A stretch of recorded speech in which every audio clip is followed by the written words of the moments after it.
Hello बच्चों, हम आज से स्टार्ट करेंगे अपनी न्यू सीरीज़, जिस क्लास 11th की सीरीज़ स्टार्ट करेंगे, जिसके अंदर हम पहले चैप्टर उठाएंगे वर्क, एनर्जी एंड पावर। चलिए हम स्टार्ट करते हैं और इसकी नेक्स्ट वीडियोस भी आती रहेंगी।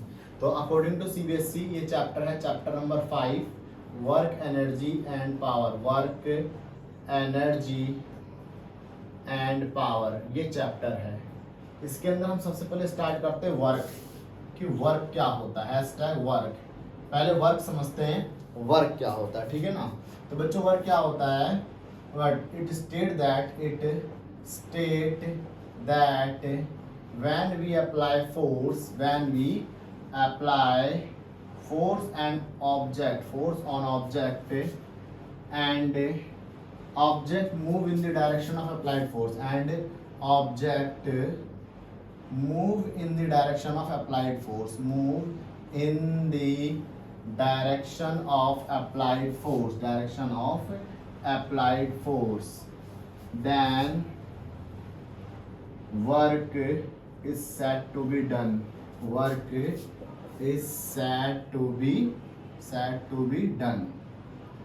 हम जिससे कहेंगे वर्क हुआ, ठीक है ना।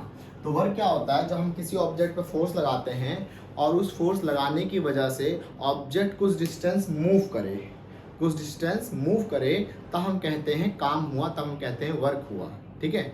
अब बात करते हैं थोड़ा सा और वर्क। अब देखिए वर्क, जब हम किसी ऑब्जेक्ट फोर्स लगाते हैं तो ऐसा होता है कि फोर्स लगाते समय हम उसको ना, कभी कभी ऐसा भी होता है कि हम उसको जल्दी धकेलते हैं, कभी कभी ऐसा होता है कि धीरे धकेला, तेज धकेला, फिर धीरे धकेला, फिर तेज धकेला, मर्जी है। तो हम इसे कहते हैं, जब हम एक कांस्टेंट फोर्स से, लगातार एक जैसी फोर्स से धकेलेंगे तो हम कहेंगे that is the work done due to constant force. और फिर ऐसी हो गया कि जैसे मान लो कोई ट्रंक वगैरह है ना, कोई मान लो बक्सा वगैरह ऐसे कुछ है, उसको मान लो धकेलते धकेलते थक गए, थकने के बाद फिर जोड़ा, थोड़ा और तेज धकेला, फिर कभी ज़्यादा फोर्स, कभी कम फोर्स, कभी, इसे कहते हैं work done by variable force, ठीक है। तो अब हम बात करते हैं पहले तो work done by constant force, ठीक है ना। तो अब लिखिए work done by constant force. तो work done by constant force, constant force क्या वर्क करता है और कितना वर्क करता है, देखिए। तो work done by constant force जब हम बात करेंगे तो इसमें क्या होता है, when force applied on object and object move some distance.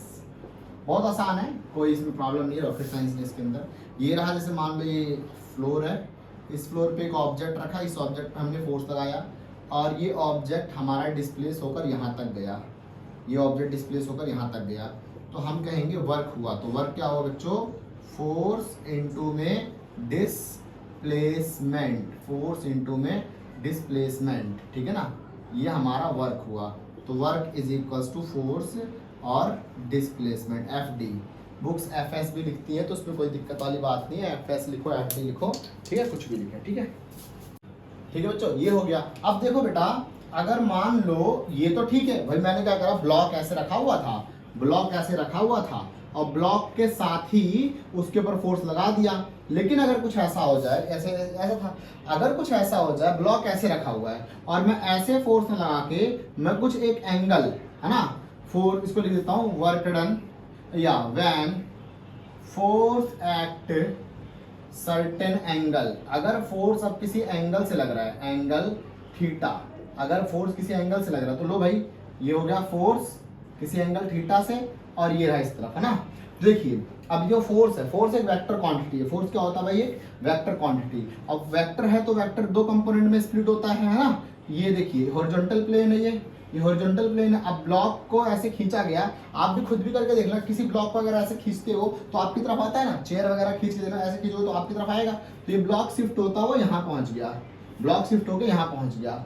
अब ब्लॉक शिफ्ट होकर यहाँ पहुंच गया। अब देखो एफ का कौन सा कंपोनेंट, थीटा के साथ वाला, ये हो गया एफ कॉस थीटा, आपने वेक्टर में अच्छे से क्लियर किया होगा। और ये हो गया एफ साइन थीटा, ये हो गया। अब देखिए ना, डिस्प्लेसमेंट यहाँ से यहाँ तक ये डिस्प्लेस हो गया ना ये, ठीक है। तो इस क्या है कि एफ कॉस थीटा, जो एफ कॉस थीटा वही तो क्या कर रहा है, डिस्प्लेसमेंट प्रोवाइड कर रहा है। तो वर्क डन क्या होता है, वर्क डन होता है फोर्स इनटू डिस्प्लेसमेंट। ये देखिए वर्क डन, अब कौन सा फोर्स रिस्पॉन्सिबल है, F cos theta, F cos theta is responsible for displacement. तो फोर्स की जगह क्या आ जाएगा, एफ कॉस थीटा आ जाएगा, एफ कॉस थीटा, और डिस्प्लेसमेंट की जगह क्या आएगा, D. Now we can arrange it F D cos theta, F D cos theta. एक और चीज भाई आप ध्यान से देखिए, फोर्स एक वेक्टर है, फोर्स एक वेक्टर है, डिस्प्लेसमेंट एक वेक्टर है, याद आया चैप्टर नंबर वो क्या कहते हैं उसे, वेक्टर्स में पढ़ रखा आपने।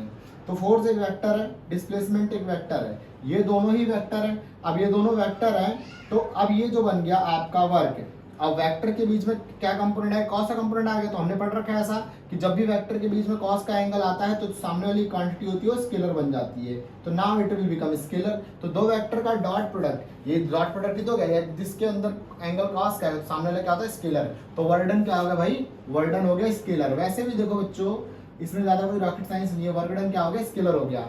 आप देखिए किसी भी चीज को खींचने और धकेलने के लिए, जैसे मार्कर है, इस मार्कर को मैंने यहाँ से यहाँ ले जाना है तो बिल्कुल एनर्जी मिलेगी, ये ऐसे करके यहाँ ले गया तो मैंने वर्क डन किया होगा ना। तो वर्क डन करने पे इसके ऊपर मैंने एनर्जी खर्च की ना। तो सिंपल सी बात है, वर्क और एनर्जी तो बराबर होते हैं। तो इसका मतलब अगर अब देखो एनर्जी, अब एनर्जी कोई डायरेक्शन थोड़ी होती है। जैसे कि मैंने कहा मेरे अंदर एनर्जी, तो भाई बता दो मेरे अंदर कहाँ एनर्जी है, नॉर्थ साउथ ईस्ट वेस्ट, कहाँ एनर्जी है भाई, लो यहाँ एनर्जी है सर जी, यहाँ एनर्जी है, यहाँ कहाँ एनर्जी है। तो भाई वो तो किसी एक डायरेक्शन में नहीं होती ना एनर्जी। तो जिस तरीके से एनर्जी किसी डायरेक्शन में नहीं होती, तो वर्क की भी कोई डायरेक्शन नहीं होती है। तो वर्क भी क्या हो गया, स्केलर हो गया, ठीक है ना। वर्क डन भी क्या हो गया, स्केलर हो गया, ठीक है, नोट कर लीजिए। चलो बच्चों अब बात करते हैं टाइप ऑफ वर्क के बारे में ना। वर्क कितने प्रकार के होते हैं, that is type of work. Type of work basically work ना तीन प्रकार के होते हैं। First positive work, positive work done. ये क्या होता है, जब आप किसी ब्लॉक के ऊपर या कोई भी बॉडी है उस पर फोर्स लगाओ। आपने वर्क देख लिया ना, वर्क पहले देख लिया, work is equal to F D cos theta, है ना। इसका अगर मैं W is equal to F vector dot D vector, ये दोनों वेक्टर है ना, ये स्केलर है, ऐसे भी लिख सकता हूँ इसको। अब देखो फोर्स में लगा रहा हूँ, मैंने फोर्स लगाया और बॉडी डिस्प्लेस हो गई यहाँ से यहाँ। अब फोर्स और डिस्प्लेसमेंट दोनों किधर है, सेम डायरेक्शन के अंदर है। दोनों कैसे, दोनों सेम डायरेक्शन में है ना। तो when first when angle between F and D theta is less than that of 90 degree, जब तक थीटा 90 डिग्री से कम है, now we can say that work done is positive, work done is positive। how, देखो work done क्या होता है, work done is equal to F into D cos theta. अब थीटा 90 डिग्री से कम है, 90 डिग्री से कम है, लेट कर लो थीटा जीरो ही है, लेट कर लो, लेट कर लेते हैं थीटा जीरो है, लेट बिल्कुल थीटा जीरो ही है, लेट क्या करना, थीटा मान लो जीरो, 90 से कम की बात हो रही है ना, तो 90 से कम जीरो में भी आएगा। तो अब देखो यहाँ पर देखो साफ साफ बात है, फोर्स और डिस्प्लेसमेंट के बीच में एंगल जीरो है, दोनों एक तरफ हो रहा है, दोनों एकदम पैरेलल है ना, एक तरफ हो रहा है। तो एफ डी कॉस जीरो, तो इस केस में क्या हो गया, कॉस जीरो की वैल्यू 1 होती है, that is plus F D. इस केस में क्या आ गया, वर्क डन क्या आ गया बच्चों, पॉजिटिव, ठीक है भाई। अब बात करते हैं दूसरा work done, second negative work done, है ना, नेगेटिव वर्क डन। अच्छा इसके एग्जांपल भी मैं कुछ दे देता हूँ, एक आध एग्जांपल दे देता हूँ। देखो जैसे इसके अंदर क्या आ जाएगा ना, इसके अंदर एग्जांपल मैं लिखना चाहूँ तो एग्जांपल लिख दूंगा, कोई object under the influence of gravity गिर रही है, जैसे ये ना, ये ग्रेविटी mg नीचे काम कर रहा है ना, इस पे पढ़ रखा हो आपने mg तक, ये ऐसे देखो mg भी नीचे, फोर्स भी, ग्रेविटेशनल फोर्स भी नीचे और इसका डिस्प्लेसमेंट भी नीचे, तो दोनों सेम है ना। जैसे ग्रेविटेशनल फोर्स, ग्रेविटेशनल या work done due to gravitational force, ऐसे लिख देता हूँ, work done due to gravitational force, है ना, work done due to gravitational force, gravitational force की वजह से वर्क डन। तो क्या होगा, क्योंकि फोर्स डाउनवर्ड होगा, जैसे इसमें मैं ऐसे लिखता हूँ, ये अर्थ है, ये लेट करो, ये बॉडी है, तो mg भी नीचे लग रहा है और ये डिस्प्लेसमेंट भी नीचे हो रही है ना। तो क्या होगा, वर्क डन क्या होता है, mg और डिस्प्लेसमेंट ये s है ना, और जो ये फोर्स है ना, ये फोर्स है, तो फोर्स भी नीचे, डिस्प्लेसमेंट भी नीचे, तो वर्क डन कैसा हुआ, इसमें पॉजिटिव वर्क ही नहीं हुआ क्योंकि एंगल जीरो बन गया, ठीक है। अब बात करते हैं negative work done. Negative work done क्या होता है भाई, देखो जब when angle between force and displacement more than 90 degree, जब थीटा जो हो 90 से ज़्यादा हो, 90 से ज़्यादा हो, ठीक है ना, तो उस केस में वर्क डन क्या बनेगा आपका, नेगेटिव होगा, ठीक है ना, क्या होगा आपका, नेगेटिव होगा। कैसे, चलो देख लेते हैं।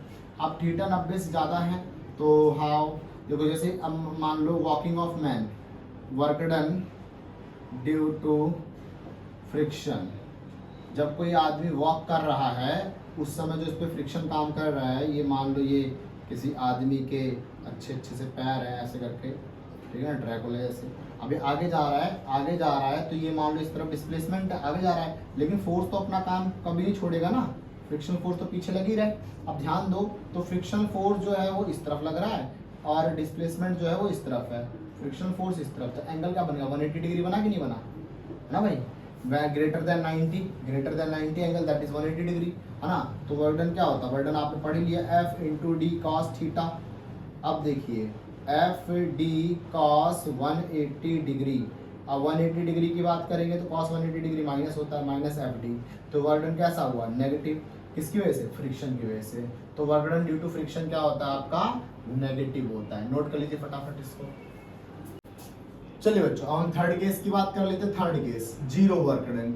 जीरो वर्क डन कब होता है भाई, देखिए इसके लिए एक दो केस, जैसे मान लो व्हेन, जब ऑब्जेक्ट पे फोर्स तो अप्लाई हो, when force applied on object, force applied on object, object पे फोर्स तो अप्लाइड हो but object do not change its, ये do not cover displacement, object चले ही नहीं, ऑब्जेक्ट चले ही नहीं, it is set to be zero work done, इसे भी zero work, it is set to be zero, it is set to be zero work done, set to be zero work done, इसे भी zero work done कहा जाएगा। जैसे कि देखो work done होता है F into D cos theta होता है ना, तो देखो भाई हमने क्या करा है, लेट कर लिया कि डिस्प्लेसमेंट है ही नहीं, जीरो है, तो वर्क डन क्या हो गया, एफ इंटू में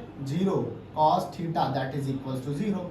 चलो ये तो फिर भी ठीक है। दूसरी बात करते हैं, ये इंपॉर्टेंट है, ठीक है ना। देखिए क्या होता है कि जब कभी कोई ऑब्जेक्ट सर्कुलर ट्रैक पे घूम रहा होता है ना, object move along circular track, जब कभी कोई ऑब्जेक्ट सर्कुलर ट्रैक पे घूम रहा होता है, जैसे कि देखिए ये मान लीजिए ये आपका सेंटर है, यहाँ पर ऑब्जेक्ट घूम रहा है, यहाँ पर ऑब्जेक्ट घूम रहा है ना, तो ये लीजिए ऐसे।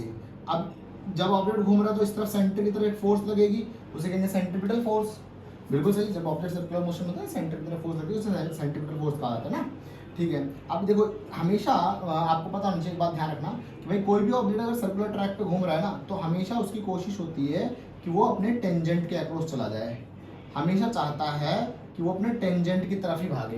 ये बात ध्यान रखना थोड़ा सा, जब आपने वेक्टर्स पढ़ा होगा वहाँ भी आपको बताया गया होगा, जब सेंट्रीपिटल एक्सेलरेशन टेंजेंशियल एक्सेलरेशन जाता है, अगर देखो कोई ऑब्जेक्ट घूम रहा है ना, जैसे मान लो ये जूम करके घूमा, जुम जुम जुम जुम जुम जुम करके ऐसे घूम रहा है ना ऐसे करके, तो पता है अगर जैसे मान लो आपने छोड़ दिया, मान लो जुम करके घुमा, यहाँ छोड़ दिया, तो जो ऑब्जेक्ट है ना, ऑब्जेक्ट यही भाग जाएगा, वो नहीं कहेगा मालिक ने हमको घुमाया हम घूम के वापस आ जाए, नहीं ऐसे नहीं कहता भाई, वो क्या करता है यहीं से यही भाग जाएगा। ऑब्जेक्ट को आपने यहाँ छोड़ा जूम, ऑब्जेक्ट यहाँ पे जूम जूम, जहाँ छोड़ेगा वहीं भाग जाएगा, जिस भी पॉइंट पे छोड़ोगे उसके टेंजेंट के अक्रॉस चला जाएगा ऑब्जेक्ट, ठीक है। तो ऑब्जेक्ट का डिस्प्लेसमेंट तो ये रहा, देखिए फोर्स और डिस्प्लेसमेंट एंगल क्या 90 डिग्री हो गया। जब कभी कोई ऑब्जेक्ट सर्कुलर ट्रैक पे घूम रहा होता है तो उसके अंदर एंगल क्या होता है, theta become equals to 90 degree, और क्या होता है उस समय क्या होता है, work done is equals to F D cos theta, और ये आपका F into D cos 90 degree that is work done is equals to क्या होगा 0 डिग्री, है ना। इलेक्ट्रॉन भी ऐसे घूमते हैं ना सर्कुलर ट्रैक, उसमें ऑर्बिट्स के अराउंड, ऑर्बिट्स के अंदर ऐसे घूमते हैं। अर्थ भी घूम रही है, moon moon moon moon revolve around the earth, है ना, अराउंड द अर्थ। जो चंद्रमा है भाई वो भी तो ऐसे घूम रहा है ना, ये अर्थ है, और चंदा मामा दूर के है ना भाई, ये मून है, ये अर्थ है। तो खैर फोर्स लग रहा है इस तरफ, फोर्स सेंट्रीपिटल फोर्स, और डिस्प्लेसमेंट इस तरफ, तो इसमें भी जीरो वर्क डन होगा, ठीक है ना भाई। तो ये है zero work done example, note कर लो फटाफट चलो। अब बच्चों अब हम बात करते हैं इसके डायमेंशन और यूनिट्स, है ना, डायमेंशन ऑफ वर्क डन के डायमेंशन। तो वर्क होता है फोर्स इंटू डिस्प्लेसमेंट। फोर्स का डायमेंशन आपको बता दो बेटा, हमेशा याद रखना चाहिए, बहुत इंपॉर्टेंट है, ML_T-2, डिस्प्लेसमेंट का L, तो क्या हो गया M1L2T-2, ये हो गया इसका डायमेंशन, है ना। यूनिट्स की बात करें, इसकी यूनिट्स जो होती हैं वो क्या होती है, जूल होती है, SI यूनिट होती है, और डेराइव यूनिट जो होती है, और एक यूनिट से फोर्स और displacement, that is newton metre, है ना। फोर्स की यूनिट न्यूटन, डिस्प्लेसमेंट की मीटर, है ना, न्यूटन मीटर। ओके, अब बात करते हैं सीजीएस यूनिट की ना, CGS unit of work, work की सीजीएस यूनिट की बात करें ना, सॉरी वर्क की सीजीएस यूनिट की बात करेंगे। तो चलो देखते हैं, सीजीएस यूनिट का मतलब होता है ना छोटी वाली यूनिट्स ना। तो देखिए अब ये जूल है, तो ये रहा work done is equal to force into displacement, that is become 1 joule, है ना। ये हो गया 1 न्यूटन और ये हो गया 1 metre. Okay, that is standard units, ये सारी स्टैंडर्ड यूनिट्स हैं। अब देखिए जैसा कि हमको पता है कि 1 न्यूटन जो होता है वो 10⁵ डाइन के बराबर होता है ना, पढ़ रखा होगा आपने, डाइन देख रहे हो, डाइन के बराबर है, तो 10⁵ डाइन, और 1 मीटर तो खैर 100 सेंटीमीटर के बराबर होता है। तो यही तो छोटी यूनिट्स हैं, ये तो सीरियस यूनिट्स हैं। तो ये 10⁵ अच्छा, इसको कंबाइन कहते हैं अर्ग, ERG, अर्ग। तो 1 joule is equal to 10⁷ ergs, ठीक है ना, ध्यान रखना इसको, 1 joule is equal to this one.